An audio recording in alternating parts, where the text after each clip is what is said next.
Muliakan Allah Subhanahu wa taala, memperhatikan Al-Quran itu sangat kemuliaannya buat kita. Semakin banyak perhatikan Al-Quran, semakin manfaatnya buat kita. Contoh, ayat Al-Kursi, satu ayat. Rasulullah SAW bersabda, "Man qara'a ayat Al-Kursi dubura kulli salatin laysa bainahu wa bainal jannati illa an yamut." Barang siapa yang membaca ayat Al-Kursi setiap habis salat fardu, tidak ada sesuatu yang mampu menghalanginya masuk surga. Ayat Al-Kursi ini satu ayat menjaminkan kita masuk surga. Kalau satu ayat menjaminkan kita masuk surga, gimana suratul Baqarah seluruhnya? Gimana lagi 30 juz Al-Quran? Kata Siti Aisyah radhiyallahu anha, jumlah tingkatan dalam surga Allah sesuai jumlah ayat Al-Quran. Oleh karena itu tidak ada yang lebih tinggi di dalam surga Allah daripada Ahlul Quran. Karena nanti Ahlul Quran ketika masuk surga Allah suruh baca dan naik. Baca sebagaimana kamu baca di dunia dan naik posisimu dan darjatmu di dalam surga. Baca naik terus, baca naik sampai bersama Nabi Muhammad di darjat yang tertinggi di dalam surga Allah. Ini semua berkat Al-Quran. Belum lagi syafaat Al-Quran, belum lagi anak penghafal Al-Quran menghadiahkan 2 mahkota untuk kedua orang tuanya, belum lagi setiap satu huruf dapat 10 kebaikan, belum lagi Al-Quran akan menemani kita saat sakratul maut, belum lagi Al-Quran akan temani kita saat menghadapi mungkar nakir di dalam kubur, belum lagi saat dibangkitkan oleh Allah akan bersama Al-Quran sama kita, belum lagi saat dihisab Al-Quran akan menemani kita, belum lagi saat kita berjalan di atas sirat Al-Quran masih berkenan menemani kita sampai ke pintu surga. Bahkan ketika masuk surga Al-Quran tidak akan tinggalkan kita, masih terus masuk bersama kita di dalam surga sampai naik darjat yang tinggi di dalam surga Allah Subhanahu wa taala. Kewajiban kita cuma satu, coba berapa panjang balasan Al-Quran sampai ke surga, tapi diminta cuma satu, berkenan menjadikan Al-Quran teman kita di dunia. Temanilah Al-Quran, akan Al-Quran berkenan temani kita sepanjang hayat, bahkan sepanjang perjalanan kita menuju surga. Itu kemuliaan Al-Quran. Cukup ada seorang ulama dari At-Tabi'in bernama Abdullah As-Sulami, Abu Abdurrahman Abdullah As-Sulami, Abdullah bin Habib As-Sulami. Ditanya, beliau 70 tahun mengajar Al-Quran. Ditanya, wahai imam, apa yang membuat kamu sabar sampai 70 tahun mengajar Al-Quran? Kata beliau, yang membuat aku sabar dan minat menjaga keistiqomahan, bersabda Rasulullah sallallahu alaihi wasallam, khairukum man ta'allama al-Qur'ana wa 'allamah, sebaik-baik manusia yang mempelajari Al-Quran dan mengajarnya. Itulah ingin saya menjadi orang yang baik bagi manusia, sebagaimana bersabda Rasul, itulah yang membuat saya sabar dalam mempelajari dan mengajar Al-Quran.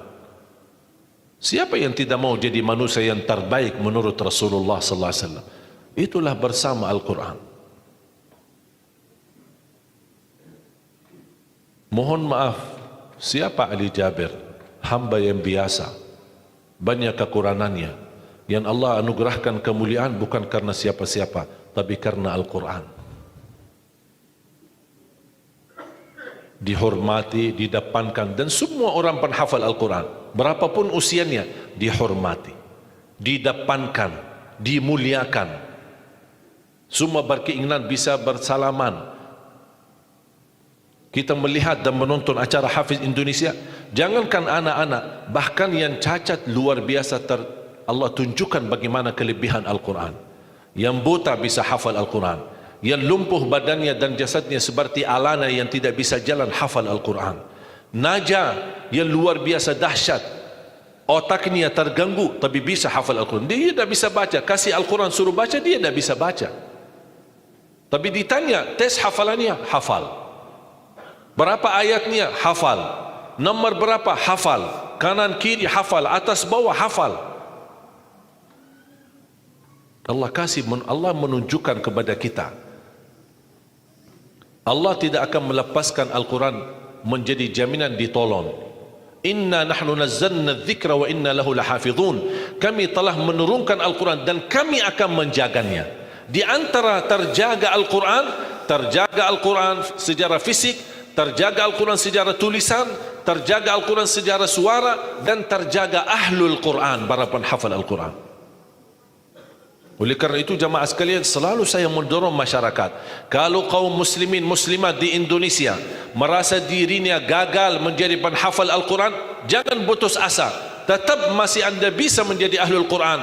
Ayo kita lipatkan diri kita melalui yang jadi saham atau saksi baik bagi kita di hadapan Allah, melalui infak kita, sedekah kita, zakat kita, wakaf kita, apa saja, supaya kita datang di hadapan Allah. Ya Allah, mohon maaf, saya belum bisa hafal Al-Quran, tapi hartaku menjadi saksi untuk membantu dan menolong Al-Quran dan binaan Al-Quran. Insya Allah termasuk ahlul Quran dan mendapatkan syafaatnya Al-Quran di hari kiamat, dan amalan itu menjadi sedekah jariah yang menalirkan pahalanya sampai hari kiamat. Semua harus bisa berjuang. Tidak boleh ada orang berkata saya tidak bisa, tidak bisa hafal. Insya Allah anakmu bisa hafal. Kalau anakmu belum bisa hafal, insya Allah cucumu bisa hafal. Kalau itu pun tidak berhasil, insya Allah saham walaupun sedikit seikhlasnya bisa menjadi saksi baik. Infaknya, sedekahnya, ikhlasnya, zakatnya, wakafnya, semua bisa menjadi saksi baik. Karena kita mendapatkan sebuah kemuliaan Al-Quran. Al-Quran kitab suci yang tidak ada keraguan di dalamnya. Sayang sekali kita bisa kehabisan berhari-hari tidak baca Al-Quran. Saya harap insya Allah mulai hari ini kita komitmen untuk khatam Al-Quran.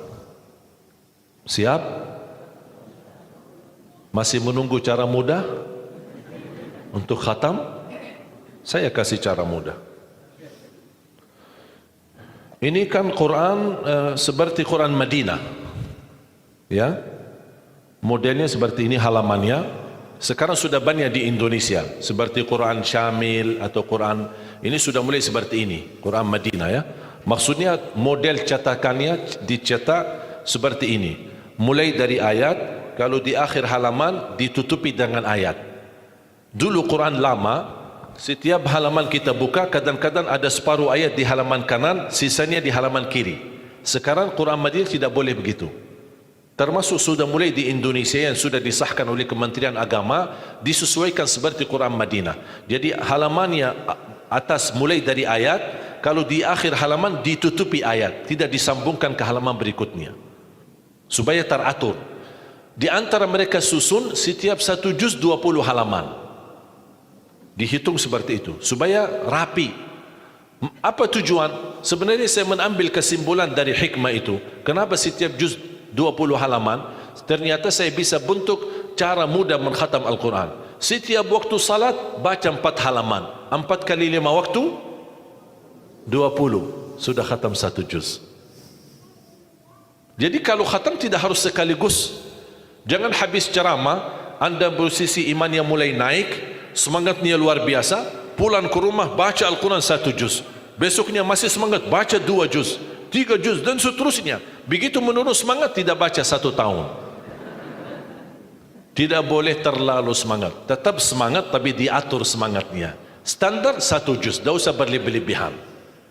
Jaga 1 juz, sedikit demi sedikit, istiqamah lebih baik daripada banyak tapi terputus.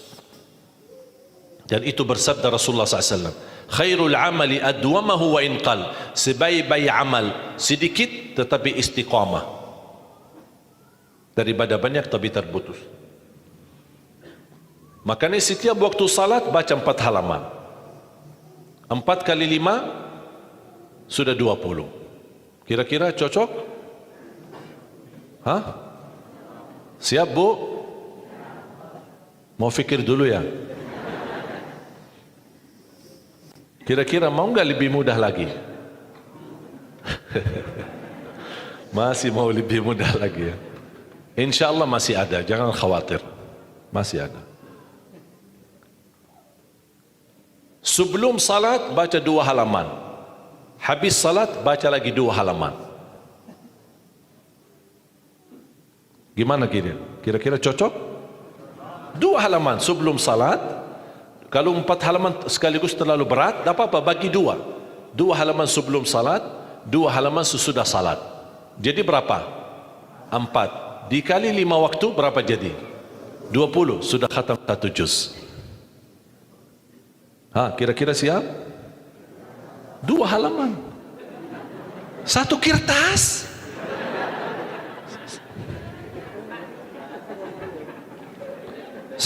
Satu lembar ya. 1 kertas. 1. Cuma bola balik. Masa keberatan? Cuma 1. Begitu sebelum salat baca 1 kertas, 1 lembar. Habis salat baca lagi 1 lembar. Mohon maaf, lagi semangat. Mau nambah jangan tambah. Itu aja dijaga sampai selesai. Kalau ini bisa dijaga, insya-Allah husnul khatimah. Istiqamah dibaca. Siap? Fikir-fikir dulu atau gimana? Hah? Insya-Allah aman ya, cocok. Cocok? Masih mau lebih mudah lagi? Hah? Bu, mau? Mau lebih mudah. Ini cara yang tadi yang saya sampaikan, setiap salat, sebelum salat 2 halaman, habis salat 2 halaman, dan seterusnya sampai khatam 1 juz. Itu cara yang termudah untuk orang yang paling malas. Kalau itu tidak bisa, saya angkat tangan. Inna lillahi wa inna ilaihi raji'un. Sudah ada lagi, sudah habis.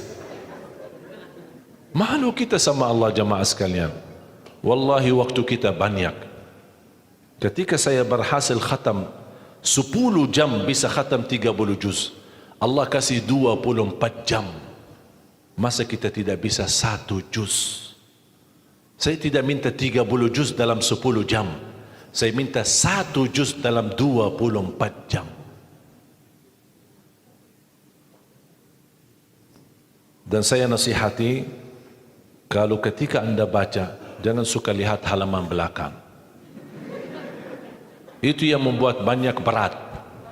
Misal baca Al-Baqarah, sambil dia baca A'udzubillahi minasyaitonirrajim, Bismillahirrahmanirrahim, Alif Lam Mim, Dzalikal kitabu la raiba fihi, hudan lil muttaqin, alladzina yu'minuna. Banyak. Sadaqallahul azim. Tidak jadi lanjut. Karena dia fikirannya sudah berubah. Dia tidak melanjutkan apa yang dia baca, tapi dia sudah membuka jumlah halaman begitu terlalu banyak.